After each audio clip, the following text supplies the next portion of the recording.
สบายดีนักศึกษาทุกๆคนเนาะกลับมาคือเก่าเช่นเคยสำหรับบทเรียนวิชา Multimedia and Animation เนาะซึ่งว่ากลับมาในมื้อนี้บทเรียนที่อาจารย์จะมานำเสนอเป็นบทเรียนบทที่3เนาะข้อที่3จำ2ซึ่งก่อนหน้านี้ในข้อที่3จำ1หั่นเนาะอาจารย์ได้แนะนำวิธีการออกแบบโลโก้โดยการใช้หรือว่าประยุกต์ใช้เนาะ www.canva.com ไปแล้วมาในมื้อนี้เนาะจะเป็นบทเรียนข้อที่3จำ2ว่าในเรื่องของการออกแบบน้ำบัตรซึ่งอาจารย์จะนำเสนอวิธีการออกแบบน้ำบัตรโดยการใช้แอปพลิเคชันถึงมือถือเนาะหรือว่าโปรแกรมใช้งานถึงมือถือฮั่นซึ่งโปรแกรมใช้งานถึงมือถือที่อาจารย์จะแนะนำนี่ทุกคนสามารถดาวน์โหลดอยู่ใน Play Store หรือ App Store ได้กรณีผู้ใดที่ใช้ Android อยู่เนาะก็สามารถที่จะดาวน์โหลดผ่าน Play Store ได้เลยเนาะหรือว่าผู้ใดที่ใช้ iOS อยู่ก็สามารถที่จะดาวน์โหลดผ่าน App Store ได้เลยเนาะคือตอนนี้อาจารย์ใช้ Android อยู่อาจารย์ก็สามารถที่จะคลิกเข้าไปที่ Play Store เนาะแล้วหลังจากนั้นเนาะตอนนี้อาจารย์ดาวน์โหลดมาแล้วมันก็เลยขึ้นหน้านี้ขึ้นมาเนาะก็คือมีการ uninstall แล้วก็การ open ถ้าผู้ใดที่ยังบ่ได้ดาวน์โหลดนะให้พิมพ์ชื่อโปรแกรมนี้เข้าไปเลยเนาะในบนเชิร์ชคลิกเชิร์ชด้านเทิงแล้วก็พิมพ์ชื่อโปรแกรมนี้เข้าไปเนาะกด enter ปุ๊บให้สังเกตเบิ่งโลโก้ตัวนี้ดีๆตัวโปรแกรมนี้มันจะบ่ได้อยู่ top 1เด้อมันจะแบบอยู่แถวที่อยู่ลำดับที่4ที่5พุ่นแหละเนาะแต่ว่าให้สังเกตโลโก้แล้วก็ชื่อมันดีๆเนาะชื่อมันจะเป็น Business Card Maker Free Visiting Card Maker Photo เนาะก็คืออยู่ในลำดับที่ประมาณ4-5พุ่นแหละเนาะให้ทุกคนได้พิจารณาเลือกเอาให้ถูกเนาะหลังจากที่เฮาดาวน์โหลดมาแล้วก็ทำการติดตั้งเรียบร้อยเนาะโปรแกรมจะขึ้นมาแบบนี้แล้วก็มันจะมีไอคอนอยู่ในมือถือของเฮาขึ้นมาเลยเนาะให้เฮาทำการเปิดเนาะหรือว่า Open ขึ้นมาเลยแต่ต้องขอชี้แจงและก็บอกไว้ก่อนแบบนี้ว่าเนื่องจากว่าโปรแกรมนี้มันเป็นโปรแกรมที่แบบใช้ฟรีเนาะเพราะฉะนั้นในบางครั้งคราวนะมันจะเกิดโฆษณาขึ้นมาก็ให้เฮาอดทนเด้อในการเบิ่งนะเนาะให้มันครบตามจำนวนเวลาที่มันตั้งค่าหรือว่ามันโชว์ขึ้นมาหั่นเนาะอาจารย์ขออนุญาตแนะนำเมนูทั้ง6ที่มีอยู่หลักๆของแอปพลิเคชันตัวนี้เลยเนาะเมนูที่ชื่อว่า Create ก็จะเป็นเมนูที่ใช้หรือว่าอนุญาตในการสร้างน้ำบัตรแบบใหม่เนาะซึ่งมันจะมีอยู่ล้วงเดี่ยวก็คือเป็นล้วงนอนเด้อสำหรับน้ำบัตรตัวนี้เนาะส่วนเมนูต่อมาเป็นเมนูดาวน์โหลดเนาะเมนูนี้จะเป็นอนุญาตให้หลังจากที่เราทำการสร้างน้ำบัตรแล้ว Create แล้วสำเร็จเรียบร้อยนะเราสามารถที่จะกดดาวน์โหลดเพื่อเก็บเอามันมาเก็บไว้ยังมือถือของเราเนาะได้ส่วนตัวเซฟนี่ก็จะเป็นตัวเอิ้นว่าบอกประวัติเนาะคันสิว่าประวัติของการสร้างน้ำบัตรของเฮานะประมาณว่าเฮาเซฟจากเทื่อแล้วมันจะมาเก็บอยู่นี่เนาะมีการเซฟน้ำบัตรอันจากเทื่อเพื่อแบบข้างหน้าเฮาอยากเอิ้นมันคืนมาทำการแก้ไขปรับปรุงอีหยังสินะเฮาก็สามารถเฮ็ดได้เนาะเอิ้นจากเมนูนี้ต่อมาเมนูที่4เป็นเมนูโปรไฟล์เนาะสิว่าไปเมนูโปรไฟล์นี่มีความสัมพันธ์กับตัว Create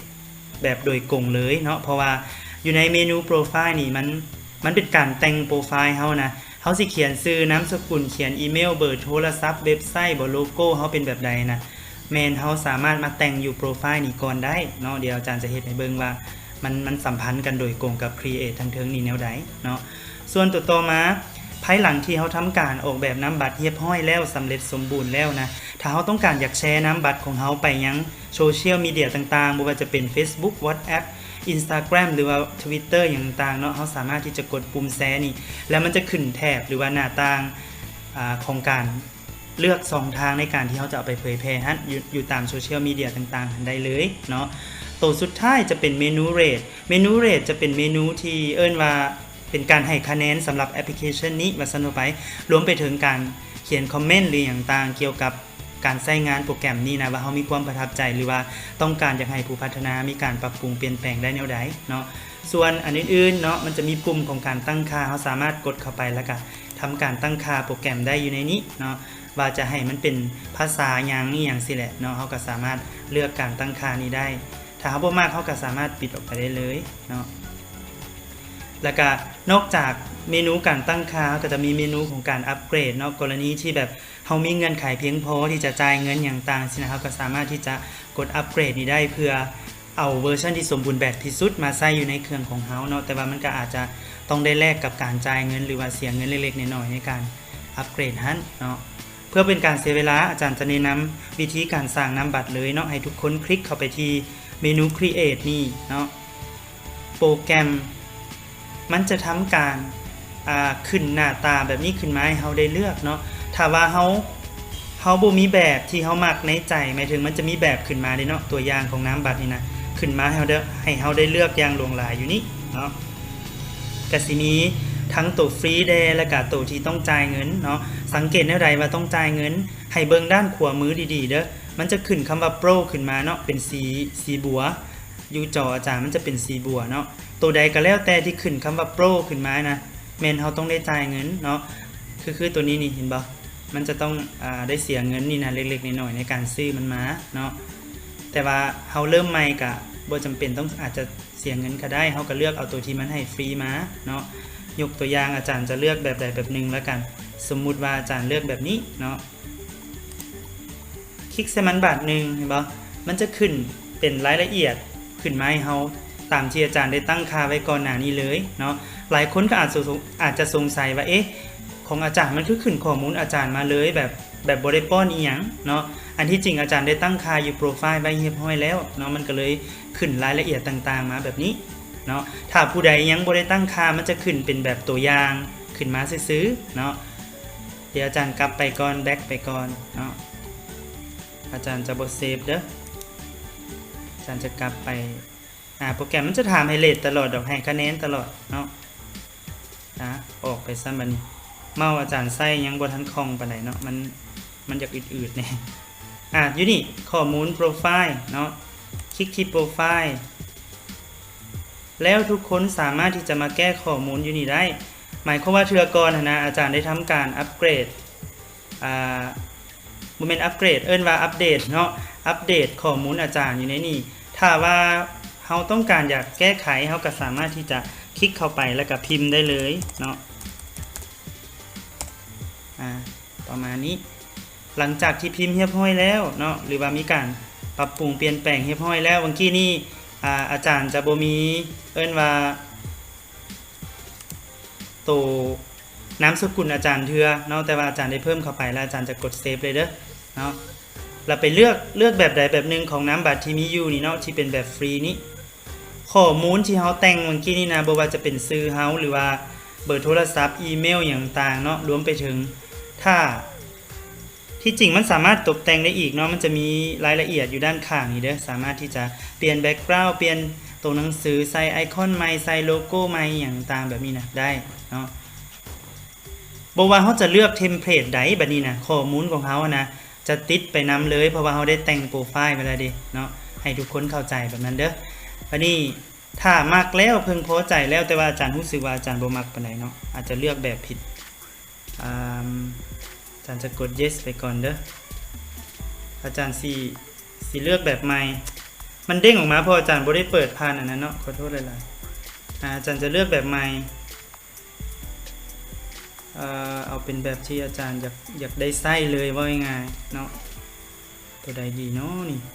ค่อนข้างจะเลือกยากอยู่เพราะมันมีแต่ตัวงามๆบาสั้นต่อไปเนาะสมมุติเลือกตัวนี้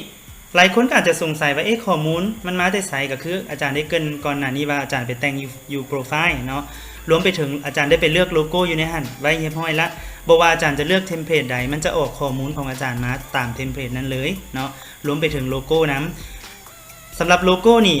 เฮาบ่ใส่ตัวโปรแกรมมันโพรไวมาให้ก็ได้เด้อสมมุติว่าเฮาแต่งโลโก้อยู่Canva มาแล้วเนาะเฮาอยากใส่โลโก้เฮานะให้เฮาอัปโหลดเด้อมันจะมีเมนูอัปโหลดอยู่ด้านข้างเนาะทุกคนสามารถที่จะอัปโหลดมาเป็นเอกลักษณ์ของเฮาได้ว่าซั่นไปเนาะประมาณนี้ถ้าพึงพอใจแล้วในรูปแบบแล้วก็รายละเอียดข้อมูลทั้งเบิดของนามบัตรของเฮานะให้ทำการกดเซฟเนาะแล้วก็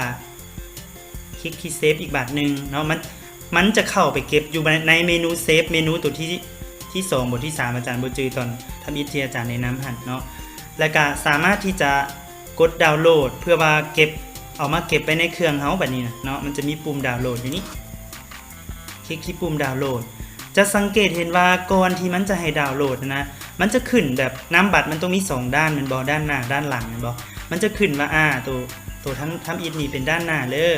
ตัวทั้งที่หลังที่ตัวที่2นี่จะเป็นด้านหลังเด้อจังซี่นะเฮาสิดาวน์โหลดแต่ อันเดียวบ่หรือว่าทั้งสองเนาะเขาก็สามารถเลือกได้ที่จริงเขาควรจะดาวน์โหลดเอาทั้งสองแหละเพราะว่าไปปิ้นทรงห้านอย่างต่างมันก็ควรจะมีการปิ้นทั้งหน้าทั้งหลังอย่างน้ำต่างๆเนาะแต่ว่าคือตัวอย่างถามอยากเซฟเป็น PDF ไปนะมันต้องได้จ่ายเงินนี่เพราะว่ามันขึ้นเป็นโปรมานี่นะเนาะตอนนี้อาจารย์จะบ่ดาวน์โหลดให้เด้อเพราะว่ามันหนักเครื่องเนาะอาจารย์จะปิดออกไปก่อนมีเท่านี้เด้อสำหรับการออกแบบน้ำบัตรโดยโปรแกรม Business Card Maker เนาะถ้ามีคำถามหรือข้อสงสัยอย่างต่างก็สามารถที่จะสอบถามอาจารย์ได้เลยเนาะถ้าว่าเปิดเบิ่งวิดีโอแล้วบ่เข้าใจก็แม่นชั่วโมงเรียนเฮาจะมาเอิ้นมาตอบคำถามกันอีกบาทนึงเนาะที่สำคัญก็คือให้ทุกคนไปแต่งโปรไฟล์ไว้ดีๆเนาะเพราะว่าข้อมูลเฮาเวลาเฮาไปเลือกเทมเพลตเลือกอย่างมันจะอัปเดตตามโปรไฟล์ของเฮานี่แหละเนาะคือจังเมื่อกี้นี่อาจารย์อัปเดตโลโก้นี่บ่มันก็จะขึ้นเป็นโลโก้ของอาจารย์ถ้าบ่มักก็เปลี่ยนใหม่อาจารย์ได้เกริ่นนำแล้วว่าโปรแกรมมันมีโลโก้ให้บักหลายๆเนาะแต่ว่าเฮาบางทีเฮาก็บ่อยากใส่ตามโปรแกรมมันแม่นบ่เฮาอยากมีความเป็นเอกลักษณ์ของเฮานะให้เฮาอัปโหลดตัวนี้เด้อเนาะแล้วก็เลือกอัปโหลดโลโก้ของเฮามาเลยเฮาเก็บไปใส่ในมือถือเฮาเนาะเพียงเท่านี้เฮาก็จะได้ความเป็นเอกลักษณ์ในแบบของเฮาแล้วเนาะเท่านี้สำหรับบทเรียนการออกแบบน้ำบัตรโดยใช้โปรแกรม Business Card Maker เนาะขอบใจสำหรับการติดตามรับชมรับฟังอย่าลืมกดไลค์กดแชร์และกด Subscribe เนาะช่องของอาจารย์เพื่อเป็นกำลังใจพบกันใหม่ EP หน้าเนาะ EP ที่3ข้อที่3จำ3